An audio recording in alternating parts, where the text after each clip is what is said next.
바나나님, 여의도 타짜 빨리 나오세요. 목 빠집니다. 오늘은 또 어떤 주제로 우리를 놀라게 할지 기대합니다. 오늘의 주제는 김포 대통령 혁신이 총선기였다. 뭐 이런 거예요. 매주 뭐 이렇게 많아요, 근데. 대한민국 정치권은 뭐 조용할 날이 없어. 네. 야, 일단 소개부터 합니다. 장타짜, 김타짜, 윤타짜요. 안녕하세요. 네, 안녕하세요. 안녕하십니까. 진아우도님. 네, 이거 읽으래요. 기쁘다 타짜 오셨네. 테디와 함께해요. 오, 저희들이 다시 다시 왔습니다. 야, 좋은데 이거? 좋아요. 매주 노래 하나씩 하게 해주세요. 좋아요. 계속 하죠 뭐. 예. 네. 이제 언젠가 있을 수 있는 공개 방송을 위해서 지금 저 방송인이 장타짜가 다 열심히 되셨어요. 예. 5년 차인데 이제 와서. 저 좋은 문자를 보내주신 진아우도님하고 앞서 저 문자 보내주신 분 제가 성함이 바나나님, 예, 커피 쿠폰 보내드릴게요. 자, 오늘의 역시 중심 주제는 메인 이슈는 메가 이슈는 메가시티입니다. 예, 저 김포시의 서울 편입론 이게 나올 거라고는 생각도 못했는데 그렇죠? 확 이제 터졌어요. 큰 이슈가. 네. 일단 장타짜에게 먼저 이거 배경 좀 알아보셨어요? 아니 뭐 언론에 나온 거 보면 2달 전부터 박수영 여의도 연구원장이 중심이 돼서 당에서 극비리에 이 공약을 만들었다. 예. 처음에 김기현 당대표가 김포에 가가지고 또 수도권 외곽 도시에 가가지고 얘기를 들어보니까 우리도 서울과 같은 그러한 환경에서 살고 싶어요. 얘기를 듣고 아이디어를 얻었다. 그래서 이제 내년 총선용으로 이것을 MB 정부 때 총선용으로 뉴타운 했었잖아요. 예. 그때와 같은 총선용 기획 공약이다. 이런 식의 얘기를 하고 있는 거죠. 근데 기분 나빠요. 왜요? 우리 고양시 일산은 어떡하냐고요. 일산도 서울로 편입시켜달라. 강력하게 요구합니다. 뭐 보니까 뭐 고양, 뭐 하남, 뭐 남양주, 뭐 부천 다 나오긴 하던데. 근데 원래는 뭐 50만 이내의 그런 중소도시를 위주로 하겠다고 하는데 네. 이제는 얘기가 바뀌었죠.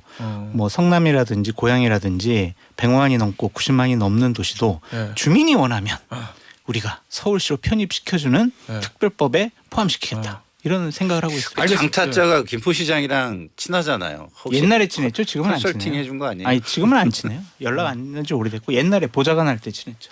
그래요? 예.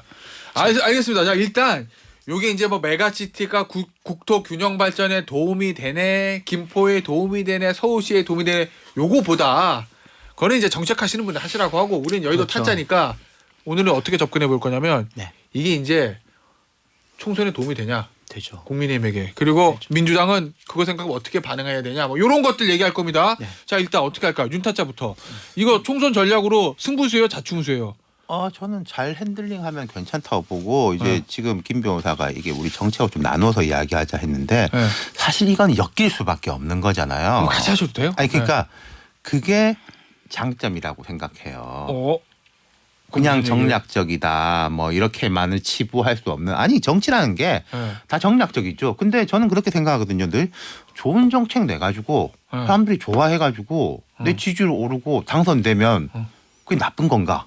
아니죠. 좋은 거네. 그렇죠. 네. 그 정략하고 이게 뭐 공익이라든지 가치가 어떻게 이게 엮일 수 있느냐 아니냐가 중요한 거잖아요. 그런 면에서는 뭐 오랜만에 그래도 뭐 하나 했다 싶고 또 하나 재밌는 이야기가 민주당에서 이게 뭐 선거를 앞둔 포퓰리즘 정책이다 이렇게 비판을 했잖아요. 김동연 지사는 국민 갈라치기, 국토 제가 갈라치기 얘기했어요. 예. 국민의힘이 포퓰리즘 이야기 듣는 거 진짜 오랜만이라는 생각이 들었어요. 그간 용산과 국민의힘 뭐 1위 1비 하지 않겠다. 국면 전환용 뭐 국면 전환용 인사는 하지 않겠다.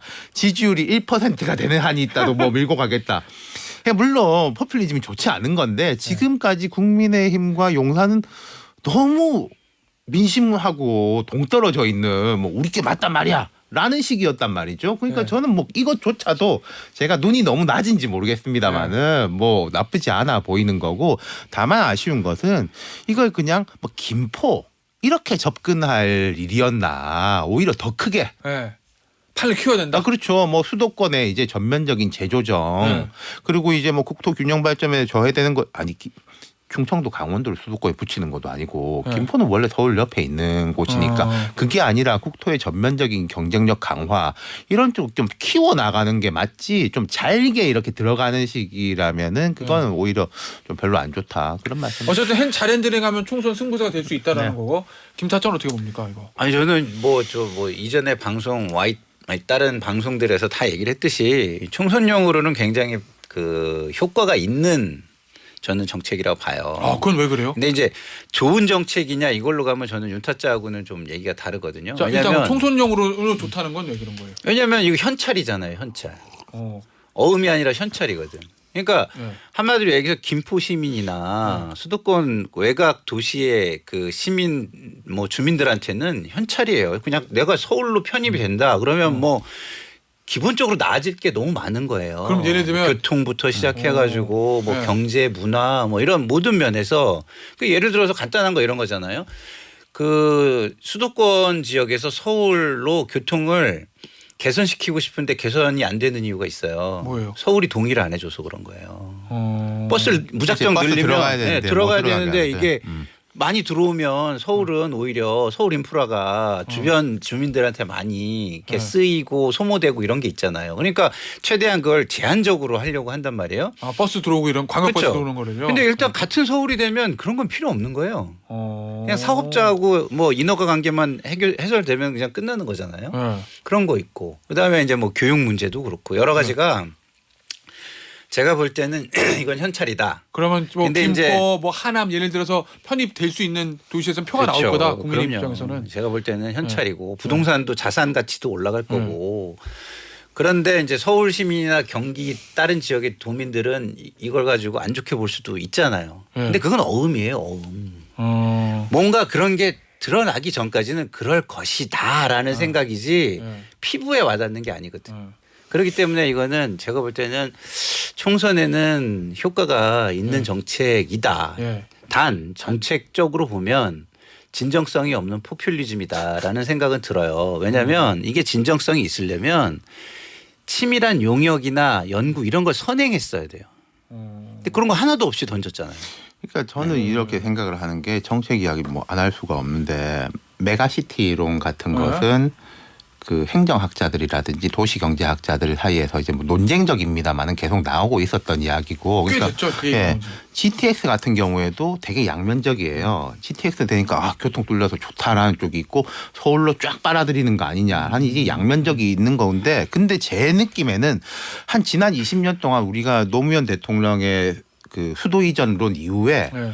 다 이렇게 덮어놓고 가고 있었던 면이 분명히 있단 말이에요. 여기서 이제 뭐 불경 메가시티라든지 이런 걸 다 끄집어내가지고 할 수 있을 때가 아닌가. 그리고 지금 이거는 제가 생각할 때 여야가 내가 이거 할게. 그럼 야당에서 그래 이건 오케이인데 그럼 이것도 하자라는 식으로 조금 긍정적인 논의가 갈 수 있다. 근데 반복해서 말씀드리는 게 뭐 완전 다른 이야기지만은 인요한 혁신위원장이 대사면 이야기했다가 이 사면이라는 표현이 안 좋아서 뭐 네. 징계 철회.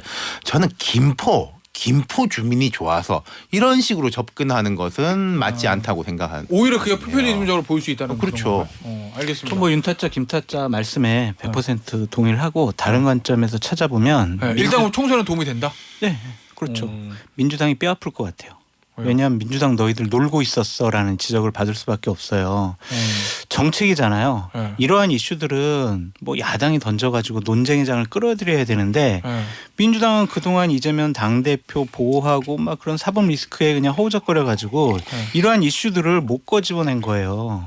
그래서 민주당은 그동안 정책적으로 당신들은 뭐 했어? 라는 비판을 받을 수밖에 없고 또 하나는 내년 총선 때 주위에 이제 있는 중소도시에 지역구를 두고 있는 민주당 의원들이 상당히 곤란할 것 같아요. 상당히 곤란하죠. 그게 찬성하냐. 앞서 김용민 의원도 상당히 곤란해하는 게 아주 네. 김용민 의원도 전제를 전파를 깔더라고. 타고 막 느껴지더라고요. 이거 네. 반대하면은 아마 네. 주민들이 왜 당신 왜 반대해? 우리는 원하는데 이러한 분위기가 좀 많아질 것 같아요. 이런 각도에서도 볼 게 있어요. 우리가 서울하고 경기 이렇게 수도권의 관점에서 보자면은 경부축이 있지 않습니까? 네. 강남에서부터 자 분당, 판교, 용인까지는 사실상 근 20년, 30년 동안 동반 발전을 해왔잖아요. 예. 동부는 그래 뭐 잠실, 그다음 평창 동계올림픽, KTX 뚫려 동부도 약간 괜찮아. 북부하고 서부, 네. 서남부로 보면은 북부는 수락산 이렇게 그래서 김재섭 그 위원장이 막 반발하는 것도 좀 이해가 가요. 도봉구라든지 강북구라든지 중랑구. 의정부하고 네. 그쪽까지 다 서울이고 경기고 간에 좀 지지부진 했었고 이렇게 서남부 쪽으로 가면은 안양, 광명 뭐 KTX 눌린 거 있지만 이 안양하고 거기에 이제 고만고만한 몇 개의 도시들이 한 20년 동안 발전을 못했단 말이에요. 뚝 뛰어넘어서 오히려 동탄, 평택 이렇게 건너가고 지금 이 수도권에 대해 가지고 이런 것을 다 볼 때가 되긴 됐어요. 제가 생각할 때는 북쪽, 이 특히 서쪽, 남쪽 쪽으로 해가지고 이런 정책적으로. 것까지 그러니까 김기현 대표의 머릿속에 이런 그림까지 있는지 없는지는 제가 모르겠습니다만은 없죠. 아니 근데 없다 하더라도 이제부터 그렇게 키워가야 될 것이지 김포 주민들이 좋아합니다. 라고 할 건 아니라는 거죠. 그럼 예를 들면 이런 거예요. 그러니까 윤타짜 얘기대로 김포 주민들이 좋아해서 김포만 하겠습니다라고 하면 지금 게시판 보니까 김포만 하게 되면 다른 경기권은 어떻게 하나요? 이런 거.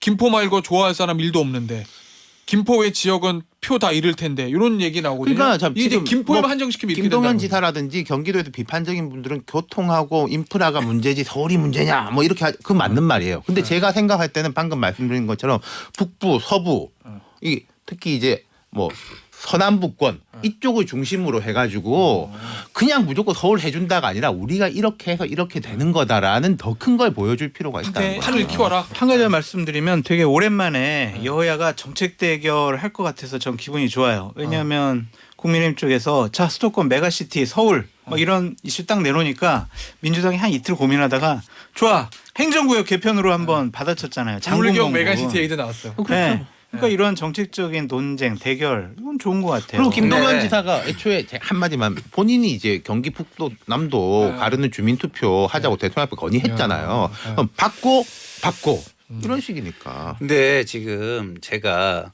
국민의힘이 별로 연구 없이 이걸 총선용으로 파퓰리즘으로 던졌다고 제가 생각하는 이유 중에 하나가 메가시티 얘기를 자꾸 하는 거예요. 왜냐하면 메가시티는요.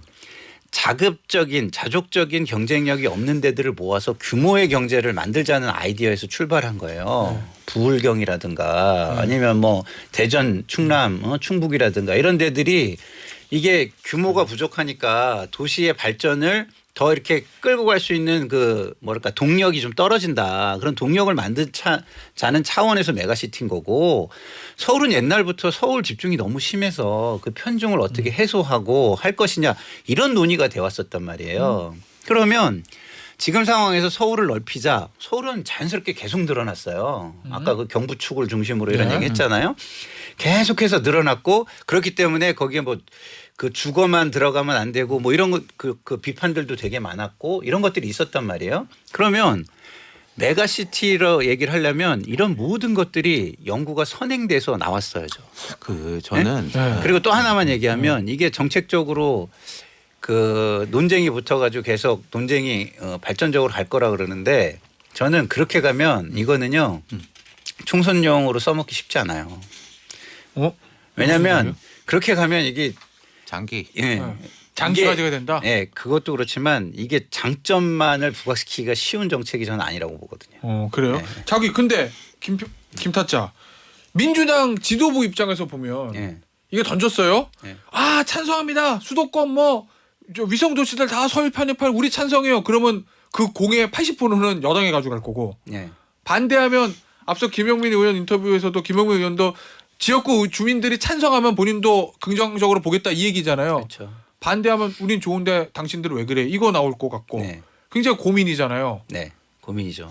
뭐 어떤 식으로 기본적인 민주당의 철학은 국토 균형 발전이에요. 그렇기 때문에 이거를 그냥 무조건 찬성하기도 굉장히 어려워요. 그래서 지금은 그러면 장단점을 제대로 한번 연구해 보자 이런 입장 말고는 내기가 굉장히 어려운 거죠. 그리고 이게 시간차 공격이잖아요. 시간차 공격이 뭐냐면 선거 이 이슈가 있는 그 지역구의 주민들은 직접적으로 굉장히 빠르게 이게 체감돼요. 근데 그 외의 지역은 이 체감되는 이슈가 굉장히 시간이 더디거든요. 그래서 당장 총선만 생각하면 굉장히 국민의힘에 유리한 이슈가 될 수밖에 없는 거죠. 하여튼 이건 이야기가 가지를 뻗어나갈 수밖에 없는데 지금 이제 민주당 국토 균형 발전이 이제 뭐 중심이다라고 하셨는데 근데 그거하고 별개로 민주당이 이제 수도권 정당이에요. 의석이라든지 뭐 지도부의 그렇죠. 구성이라든지 이게 보십시오. 그게 이제 수도권 정당이고 이게 한 가지가 있고 두 번째는 저는 말씀하신 것처럼 좀 장기로도 갔으면 좋겠어요. 대선까지 쭉 이어지고 이 논의를 절대 덮지 말고 덮지 말고. 이야기 나온 김에 네. 정말 그동안 했던 것들이 많고 산적돼 있고 연구가 안 돼 있다고 하시지만은 제가 생각할 때는 네.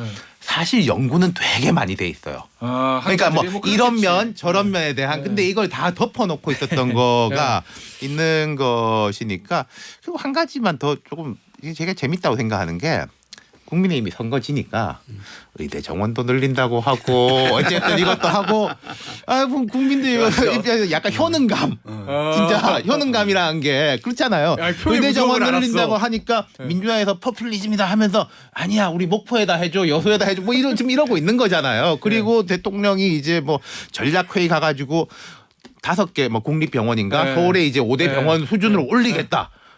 이 선거를 역시 하고 볼 일이야. 그래요? 저도 이 느낌이 비슷한 게 이재명 그 지금 우리 민주당 대표가 네. 경기도지사 시절에 기본소득 얘기했잖아요. 네. 저는 그 기본소득에 대해서 되게 비판적이었거든요. 네. 근데 당장의 효과가 있는 거예요. 당장의 효과가. 그래서 되게 파급력이 컸잖아요. 알겠어요. 그래서 네. 저는 이것도 네. 좀 약간 그런 성격 같아요. 근데 잠깐 네, 말씀하시고 말씀하세요. 질문할게요. 네, 네. 근데 국민의힘도 분란 일어날 수밖에 없죠. 네. 근데 나쁘다고만 보지 않고 오세훈 시장이나 서울시 당협위원장들 같은 경우엔 이거 찬성하기가 쉽지 않을 거란 아니 말이에요. 오늘 보니까 저 앞서 말했던 도봉의 김재섭 그렇죠. 위원장하고 어제. 중랑의 이승환 위원장은 네. 오늘 저 기사도 났더라고. 네. 반대하더라고요. 이거. 네. 왜냐면 오히려 역차별받는 네. 문제가 생겨서. 그게 그죠? 옛날에 고 노무현 대통령이 후보 시절에 세종시 이전 수도 이전 가지고 네.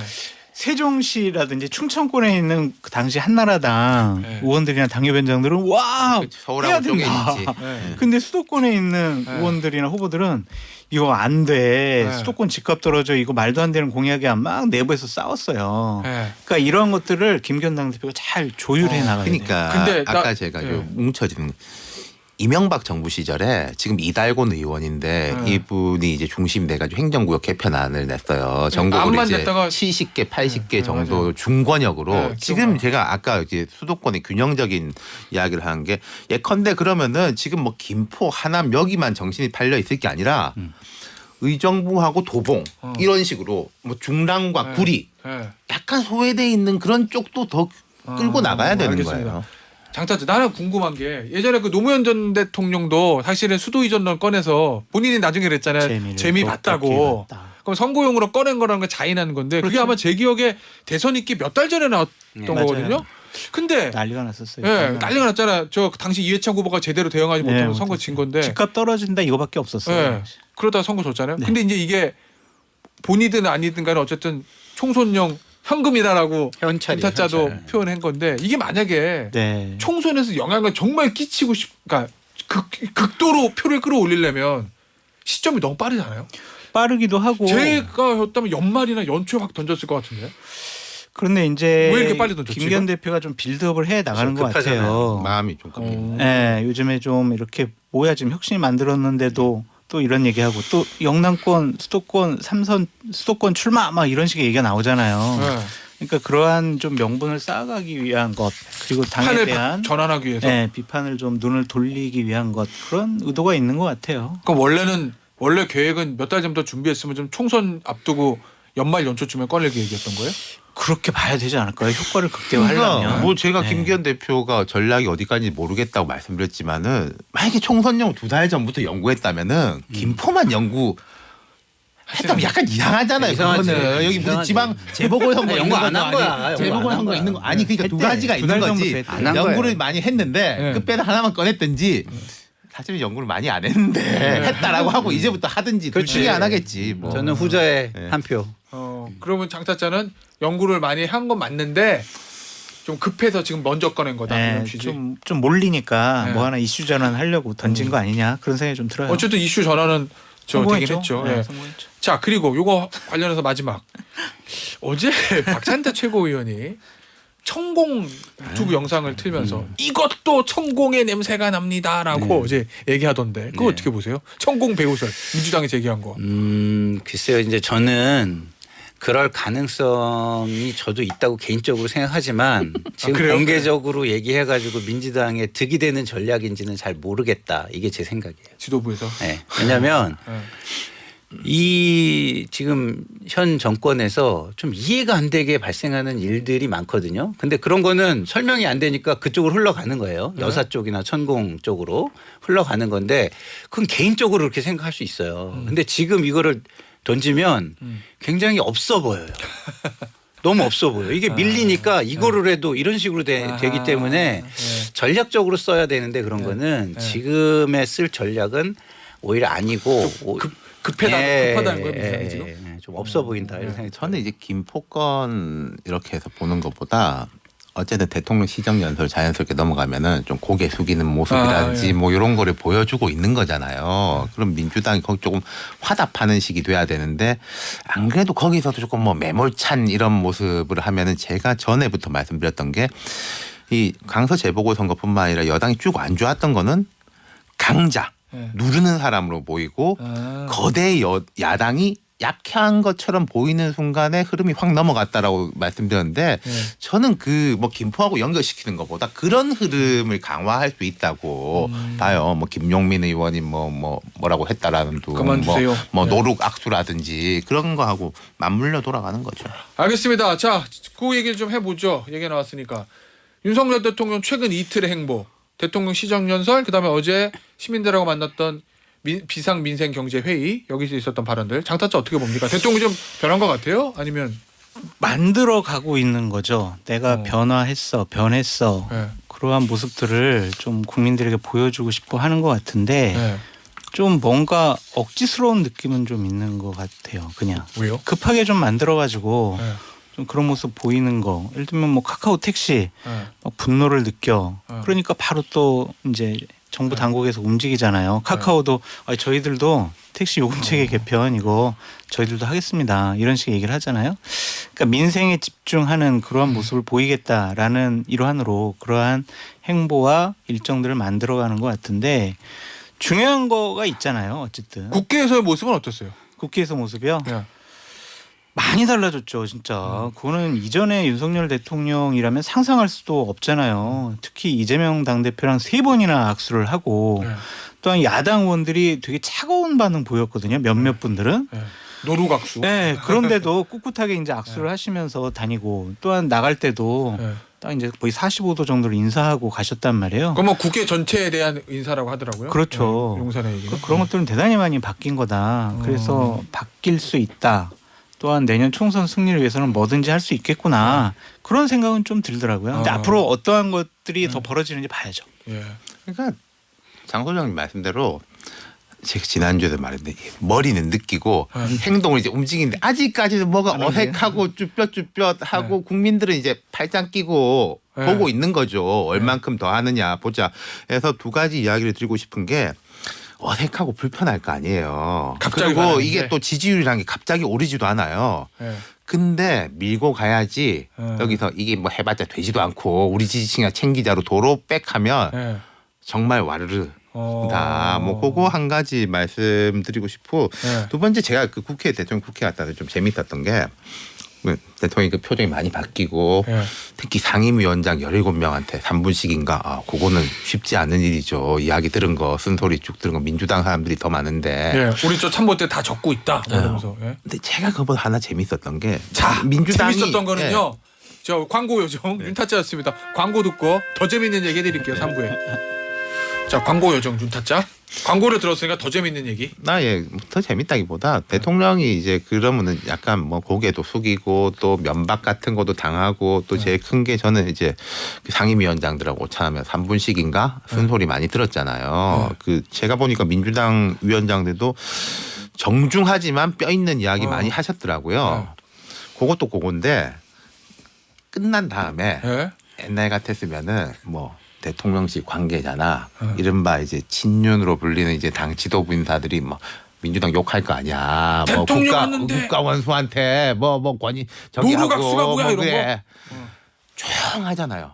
안 말하자. 뭐 기분이 좋아서 조용하겠습니까? 네. 그럼 저는 그게 뭔가 위에 시그널이 있었을 것 같아요. 그거 누군가의 보니까. 시그널인지 모르겠지만은 조용히 있어라. 예. 절대로 대거리 하지 마라. 예. 그건 잘한 거라고 생각해요. 그 약간 뭔가 예전과 다른 변화. 네. 아, 저도 동감하는데 그쪽도 강성 지지층이 만만치 않잖아요. 뭐 그렇겠죠. 근데 그 강성 지지층들이 이렇게 준동하지 않는다는 건 예. 대통령에서 이 의지나 변화의 어떤 이런 것들이 시작이 되니까 못하는 거지. 그렇지 않으면 난리 났었을 거예요. 아마. 아니 그러고 보니까 장타짜 사실 뭐 노루각수보다 김영민 의원 방금 전에 저희가 인터뷰했지만 대통령한테 그만두세요라고 얘기했다고 SNS에 글을 올렸잖아요. 본인은 저랑 인터뷰할 때 뭐라고 그랬냐면 대통령도 들었을 거다. 예? 그러니까 나한테 그런 표정을 쳐다보고 뭐 이렇게 얘기를 했습니다. 자 그런데 진짜 예전 같으면 막 친윤 의원들 나와서 어디 대통령이 그만두라고 하냐 막 공세를 폈을 텐데 네. 별로 없긴 해요. 그런 말이 없네요, 진짜. 어, 비공개 회의 저거 때는 보니까 그냥 그러네. 김웅민 가만 안 둘 거야 막 이랬는지 모르겠지만 예. 공개적인 발언 안 하는 것 자체가 좀 차분해지지 않았느냐라는 좀 생각도 들고 뭔가 당에도 당지도 변화의 목소리가 있다. 그리고 또 야당이 협조받을 게 많아요 지금 법안이라든지 예산안이라든지 협의해야 될 게 많으니까 자극하지 않으려는 모습도 보였는데 예. 저는 대통령의 최근의 모습을 보고 상당히 좀 서글펐다라는 말씀 드리고 싶어요. 뭐가 더 그럴까요? 저게 다 상식적인 일들이잖아요. 아. 그냥 정말 당연히 해야 될 일들이잖아요. 네. 야당 대표 만나서 악수하고 네. 뭐 국회의원들 악수하고 상임위원장 만나서 얘기 듣고 민생행보하고 당연히 지극히 상식적이고 당연한 일들인데 윤석열 대통령이 하니까 화제가 됐단 말이에요. 참 그래서 진작 저러셨으면 얼마나 좋았을까라는 생각이 듭니다. 기저 효과가 있다니까. 점수 많이 떨어지면 점수 올리기도 네. 쉬워요. 아, 역시 뭐 선거가 무섭긴 합니다. 아니 근데 상식적인 거 하라고 대통령 시켜준 거예요. 맞아요. 네. 그 얘기는 무슨 얘기냐면 그 전에도 그렇게 상식적인 이건 별로 없었다는 걸 의미하는 거예요. 누가?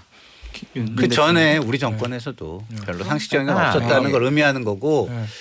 이제라도 만약에 뭐 저게 뭐 진정성이 얼마나 있는지 저는 잘 아직 모르겠지만 네. 진정성 없더라도 저런 걸 해서 하나의 분위기로 안착시켜 준다면 윤 대통령은 뭐 큰 일을 하시는 거라고 보고요. 저는 이런 개인적인 관전평, 뭐 윤석열 대통령에 대한 변화 이런 건 저는 잘 모르겠어요. 솔직히 얘기해서 뭐냐 시간을 가지고 두고 봐야 된다고 생각하는 입장이니까. 네. 하지만 효과는 우리가 분명히 볼 수 있잖아요. 효과. 어떤 효과가 있는지. 예를 들어서 윤석열 대통령의 독선 뭐 이런 이슈, 뭐 홍범도 장군이나 뭐 이런 데에서 나오는 뭐 이념적인 어떤 모습, 뭐 오만한 모습, 약간 권력에 너무 이렇게 취해 있는 모습. 이거와 관련된 이슈는 많이 지금 덮이고 있다 이런 생각은 들어서 상당히 지금 이게 좋은 효과를 보고 있는 거, 효과적인 측면에서는 그건 맞는 것 같아요. 이게 우리가 보면 쭉 흐름이라는 게 있잖아요. 제가 볼 때 또 민주당에 이제 뭐가 또 올 때가 슬슬 됐어. 어제 그제 이렇게 장면들을 보니까 이게 서로 이제 왔다 갔다 하는 거기 때문에. 알겠습니다. 자 지금 뭐 속보가 하나 들어왔는데 요 얘기 하면서 주제를 좀 바꿀게요. 김기현 국민의힘 대표 얘기입니다. 혁신위의 대사면 제안 존중돼야 혁신의 진정성을 적극 수용하겠다.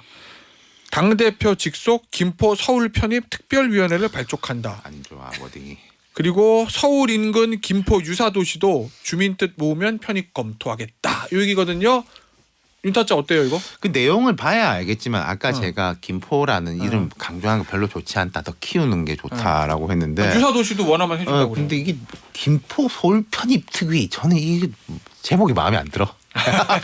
근데 그거까지는 제목이 안 좋지만 방점은 어디 있는 거냐면 다른 데도 원하면 편입 검토 이거야. 이게 편입 편입. 검토. 희망 고문을 하겠다는 아니 거거든. 편입이란 단어 자체가 하여튼 마음에 안 드는데 좀 이건 내용을 봐야지 우리가 알겠죠. 알겠습니다. 네. 자 혁신위 얘기 좀 해보죠. 장타짜 네. 어떻습니까? 2주간 봤더니. 그러니까 역시 기대할 게 없구나라는 좀 생각이 들어요. 아 그래요? 네. 그러니까 국영수 과목을 잘 해야 되는데 네. 그냥 국영수 외에 다른 과목에 좀 집중하는 것 같다라는 좀 생각이 들어서 네. 뭐 좋은 학교 가는데 크게 도움이 될까라는 생각이 좀 듭니다. 가장 중요한 거는 윤석열 대통령과 당과의 관계를 어떻게 할 것이냐, 그 공천 문제 어떻게 할 것이냐, 네. 그 문제랑 또 이제 이준석 유승민 문제를 어떻게 해결할 것이냐 이건데 혁신위 위원장 스스로 아유 대통령한테 내가 좀 무슨 쓴소리하고 이런 것들 좀 불경스럽다. 나는 아랫목에서 지내가지고 윗목에 대해서 내가 그렇게 말 안 한다 이런 얘기를 하는 거 보면 스스로 좀 한계를 둔 것이 아니냐. 가장 근본적인 문제점은 지적을 하지 못하고 좀 격가지에 집중하는 느낌. 그래서 저는 별로 기대할 게 없다라는 생각이 들어요. 제1호 혁신안이 결국에는 대사면 이게 될 수가 있는 것이냐 그런 생각이 좀 듭니다. 저는 의견이 좀 굉장히 많이 다른데 지난주부터 혁신위를 보는 두 사람의 시각이 네, 시각이 전혀 당적을 내가 달라요. 좀 네. 파보고 싶어 지금. 왜냐하면 기본적으로 대통령을 존중해 주는 쇼를 하는 거는 해야 되는 거예요.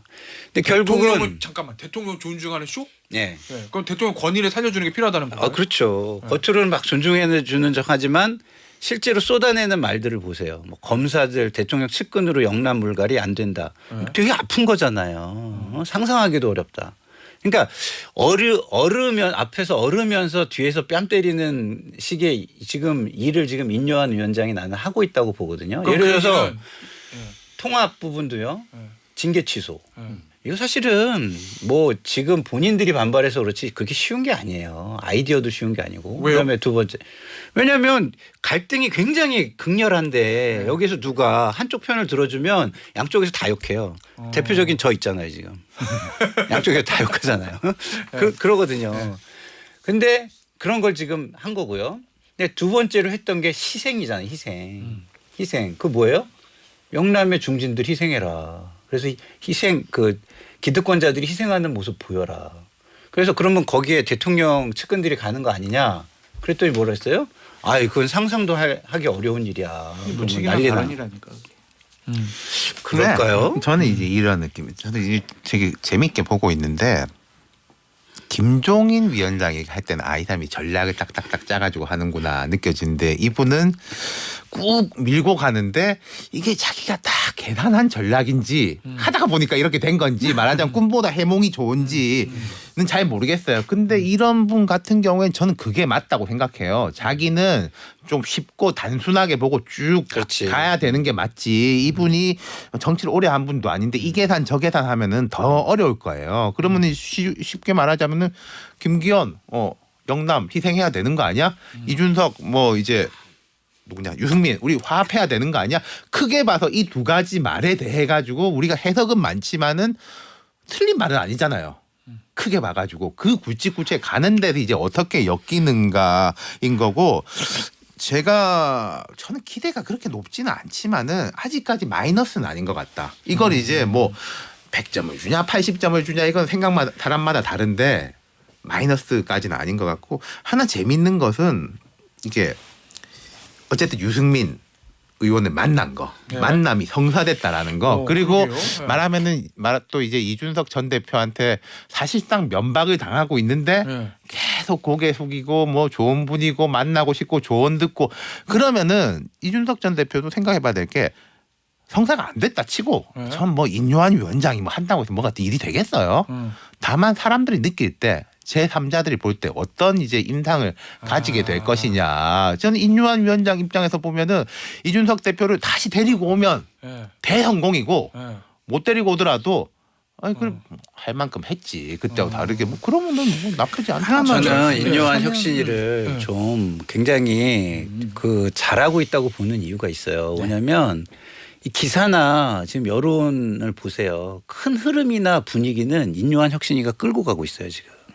오, 네. 큰 흐름. 네. 네. 큰 흐름을 끌고 가고 네. 거기에 이슈를 작은 주도한다는 그렇죠. 얘기구나. 작은 논쟁은 있을 수 있지만 네. 거기에서 작은 논쟁도 그렇게 세게 반발을 하지 못하고 있거든요. 왜냐하면 네. 큰 명분과 흐름은 쥐고 가기 때문에 거기에서 가끔가다 한 마디씩 툭툭 던지면서 자극을 하거든요. 어떡할래 이러고요.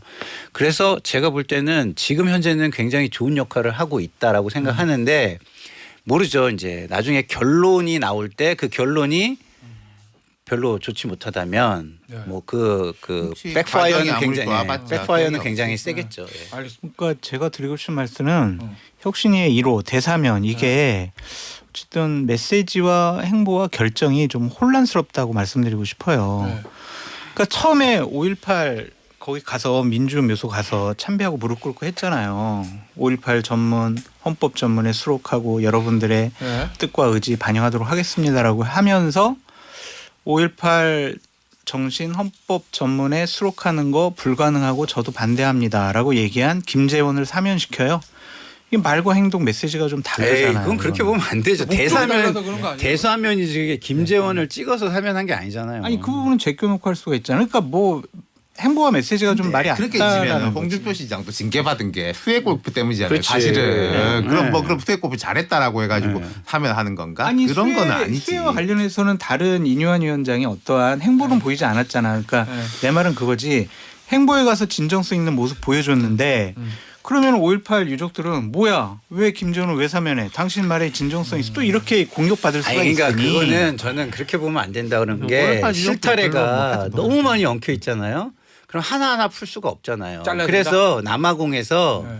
리컨실리에이션이라는 게 그렇게 시작이 된 거예요. 이게 대화해라는 것이 대사면부터 시작을 했어요. 왜? 또 화해하려면 그 아파타이트라는 거를 한 지독한 사람들이 얼마나 많아요. 그러니까 그런 사면- 사람들은 진짜 그 방송에서 하기 어려운 식으로 진짜 응징을 해도 예?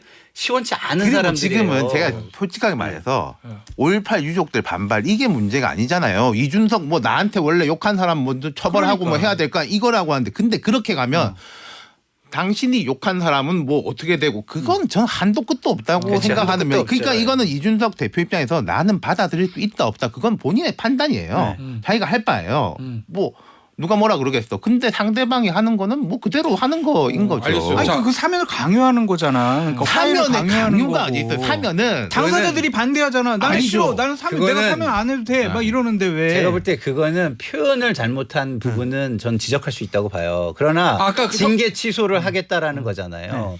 근데 징계 취소를 나 징계 취소하지 마 이렇게 하는 거 되게 웃기는 거죠.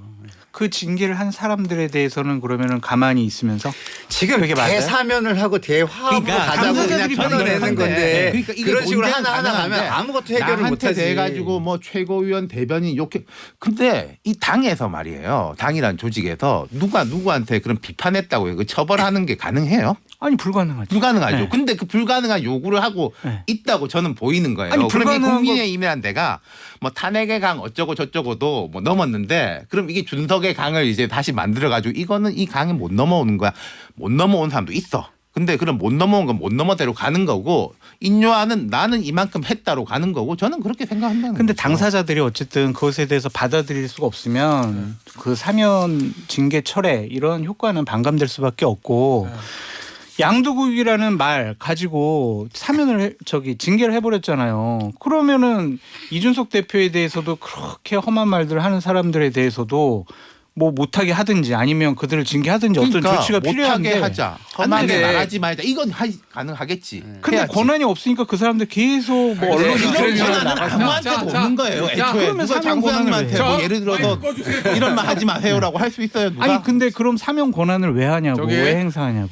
그 다른 거 자꾸 사면은 섞어서 표현이 잘못된 이야기하시잖아요. 거라는 자, 거예요. 어찌 됐건 사면은 간에 표현을 잘못한 거고. 여기서 이럴 이유가 없다니까. 왜냐면 의견 됐어 지금. 속보 됐어요? 국민의힘 혁신이 이러한 거 징계 취소 의견. 그러니까 그래 이건 한 이로써 거고 이제 이준석 전 대표, 이제 홍준표 잠깐만요. 대구시장 김재원 전 최고위원은 당원권이 회복됐다. 그리고 일단, 이거를 보는 제3지대가 되게 중요한 거예요. 제3지대. 자 그러면 제3지대는 아 그래 저렇게라도 하네 이렇게 봐주는 거예요. 아니 그러니까 저는 이렇게 당사자들이 생각해요. 자, 화내는 그러니까 방금 말씀 맞아요. 당사자들이네 못 받아들이겠다. 근데 여기는 이만큼 하고 그럼 그 당사자들이 어쨌든 자 유승민 만났고 네. 홍준표 시장 같은 경우 뒤에 메시지가 약간 달라졌잖아요. 저 지금 징계 철회가 맞지 사면이 맞냐 뭐 이런 식으로 그분이 뭐 어디를 가겠어요. 네. 자기는 본류라고 하는데 네. 또 총선 나갈 사람도 아닌데 그럼 이제 이준석 전 대표가 어떻게 할 거냐에 네. 대해서 관심이 쏠리는 거죠. 그게 이거는 2차 가해야. 아니, 그게 그러니까, 2차 가해라고요. 그게 우리는 사면해줬고 너 용서해줬는데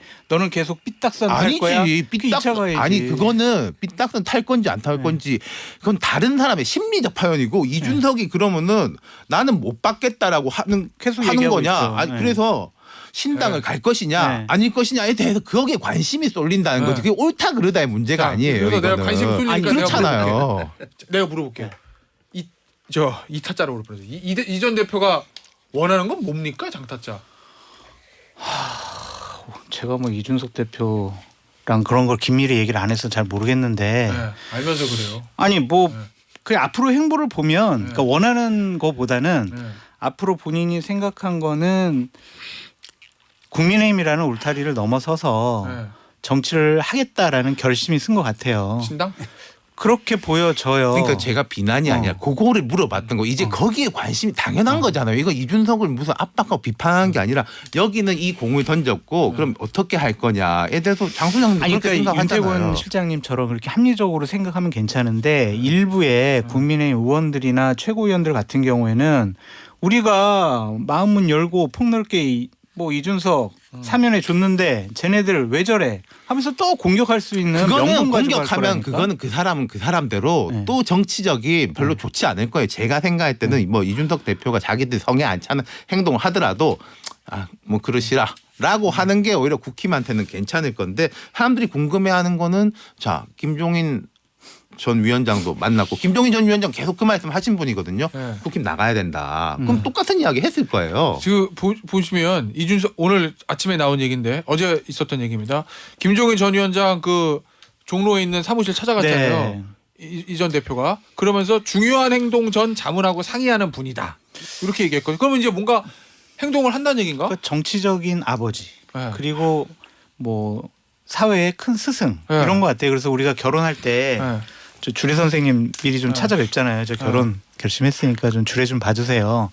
그런 것처럼 그러니까 무슨 얘기가 오갔을 것 같아요 어제. 뭐 어제 뭐 대략 나왔잖아요. 네. 뭐 김종인 위원장은 아이 뭐 그 국민의힘 그거 버리라고 그냥 국민의힘 밖에 나가서 꼭 배지 달으라고 뭐 신당 만들라는 얘기죠 한마디로. 그거에 대해서 뭐 김종인 위원장 얘기에 대해서 이준석 대표도 본인 결심 얘기했을 거고 뭐 그런 신당 만들고 여러 가지 준비를 하려면 정책적인 부분도 중요하니까 네. 좀 뭐 다음 주에 경제 관련해서 중요한 분들 소개시켜 줄 테니까 가서 만나. 네. 이런 것까지 좀 진전된 얘기를 하지 않았나? 난 진짜 궁금한 게 유승민 사실 윤석열 대통령과 국민의힘 지도부의 더 비판적인 유승민 전 대표도 인유한 위원장 만났거든요. 어떤 경위로 이루어졌는지 모르겠으나 만났다는 거예요. 근데 이준석 전 대표는 끝까지 거부하잖아요. 이용당하기 위원장. 싫다라는 거죠. 저러한 모습들에. 그러니까 무슨 권한이 있느냐. 인유한 위원장이 만나가지고 그래 너 좋은 친구고 너 훌륭하고 너 그래 당에서 내년에 총선 같이 하자라고 인유한 위원장이 만나서 얘기를 해서 그래요 저 열심히 할게요. 라고 한들 네. 또 당에 있는 윤핵관들이나 다른 최고위원들이 이준석 나쁜 사람 사이비 평론가 막 이런 식으로 공격하게 되면 자기만 바보 된다 이런 입장인 거죠. 그러면 유승민 전 저는- 대표 왜 만났어요, 이 위원장? 두 분 사이 본인도 이용당할 수 있는 거 아니에요? 똑같은 논리라고 하면? 글쎄요. 그럼 왜 만나는지는 잘 모르겠네요. 그 김종인 위원장하고 관계도 다르기도 하고 두 사람은 그렇긴 하지. 그런가? 예. 저는 네. 이게 정치인들이 하는 행동은 다 필요에 의해서 하는 거예요. 필요에 의해서. 왜 갑자기 김종인은 정치적 아버지예요. 그럼 정치적 어머니 박근혜는 어디 갔는데? 아니 원래 네? 정치 아버지. 아니, 세 사람이라 그래서 스승이 박근혜, 김종인 또 누구나. 유승민. 유승민 그렇지. 세 사람. 그러니까 저는 이게 정치인들은 필요에 의해서 저는 하는 거라고 보고요. 필요에 의해서 만났고 그 필요를 달성을 하는데 그 만남을 활용할 거예요. 네. 그러면 인요한 위원장은 왜 안 만나느냐? 이용당할 수 있어. 아니지. 그렇다니까. 그러면 그건 정치력이 오히려 인요한 위원장보다도 정치력이 없다는 걸 본인이 네. 자인하는 거고요. 제가 되게 볼 때는. 반대하시네. 왜 안 진짜, 만나도 저 부분에 그러는 대해서는. 아까 필요 다른 생각이 지금의 그렇죠. 지금의 필요가 없다는 거지. 왜냐하면 아니, 지금의 그러니까. 필요는 네. 본인이 뭔가를 해야 되는데 필요한 것들을 이렇게 빌드업해야 명분 쌓기? 되는데 자, 그러면 그 그러니까, 빌드업을 못하고 그 빌드업을 부술 수도 그러니까 있다. 짧게 나서 1분 마지막 그럼 만약에 용산에서 전화 왔어. 이 대표 대통령이 조용히 좀 안 보시자입니다. 만난다 했잖아요. 그때. 그걸 진짜 안 만날까? 그러겠지. 안 만나요. 제가 아, 그래요? 볼 때 이준석 대표는 이제 이건 거예요. 자기도 이제 올라가는 거예요. 지금까지는 비판하는 사람이고 평가하는 사람이었는데 국민의힘이 나 없이 20, 30대 없이 되겠어. 그게 통했어. 그 말이 통하잖아요. 그래 이준석 아무리 그래도 이준석 없이 어렵지. 통하는데 그 말은 이제 힘이 붙는데 자 그러면은 너 혼자서 나가가지고 3당으로 되겠어? 라는 질문을 이제는 본인이 받게 되는 거죠. 거기에 대해서는 대답할 준비를 갖춰야 되니까 김종인 위원장도 만나고 뭐 사람도 소개받고 그랬겠지. 그 만약에 윤석열 대통령께서 이준석 대표에게 아이 저기 당의 얼굴로 내년 총선 치러줘 공천권 다 그냥 좀 알아서 해. 총선 지휘도 해줘. 그러면은 이제 이준석 대표가 만나겠죠. 근데 안 그러면은 네. 안 만나겠죠. 근데 저는 뭐 만나야 그런 얘기도 하든 말고 하든 말든 하지 뭐. 만나는 게 저는 의미가 있는 게 아니에요. 우리나라처럼 민주주의가 발전해가는 나라에서 자꾸 누가 공천권을 가진다 이런 것 좀 없었으면 현실이잖아요. 이재명 대표 공천권 안 가지고 여기- 있어요? 그러니까 그거 없었으면 자, 좋겠어요. 1시간 연장하라는 문자는 들어오는데 우린 끝내야 돼요. 장타짜 김타주 윤타짜였어요. 감사합니다. 감사합니다.